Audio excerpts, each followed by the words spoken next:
Well, for more on one of America's longest wars, we're joined by writer and analyst Ahmad Shuja.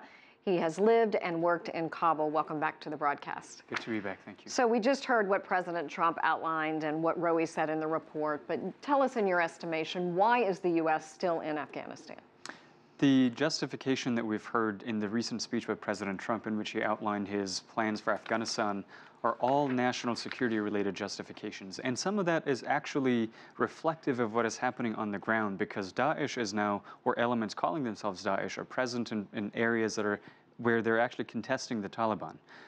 And they're attacking Afghan religious festivals, religious sites, and they're closing down schools, and they're causing a massive internal displacement. And so a lot of the rationale from the American perspective is that they're going there to fight these elements that could conceivably then at some point, like Al-Qaeda did, be attacking the American homeland. So you had the largest ever Al-Qaeda training camp there in 2015, ISIL in the eastern part of the area.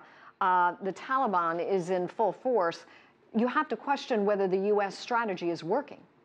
I think it's the right question, particularly when you're actually sending thousands of more troops into Afghanistan. But it's also true that the Taliban are a human organization for all of their problems.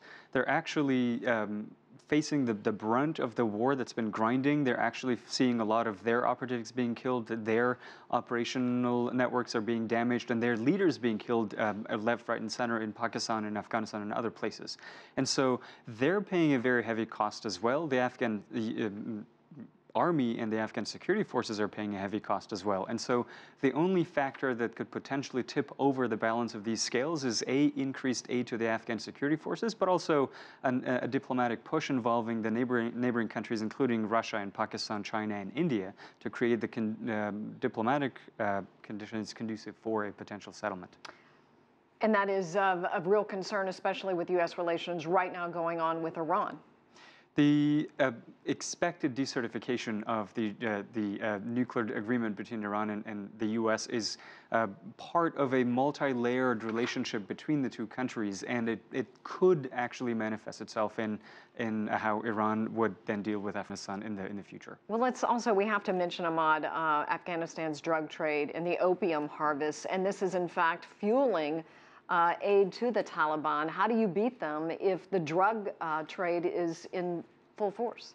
Absolutely, and the drug trade, the production of drug is happening in Afghanistan, but it's actually going through conduits that are in Iran, that are in Pakistan, that are in Turkey, and so it's a transnational, multinational effort, and it ends up in consumers in Europe and the U.S. and other places in the world. And so it is an issue that Afghanistan alone cannot tackle, that the U.S. alone cannot tackle, for which you actually need a broader global effort. When this all began, the U.S. had its support of many countries, and now how is it faring? We've heard reports that the NATO alliance with which the U.S. went to war in Afghanistan in 2001 has been, they need some convincing now, especially after Trump's speech a few weeks ago to send more troops.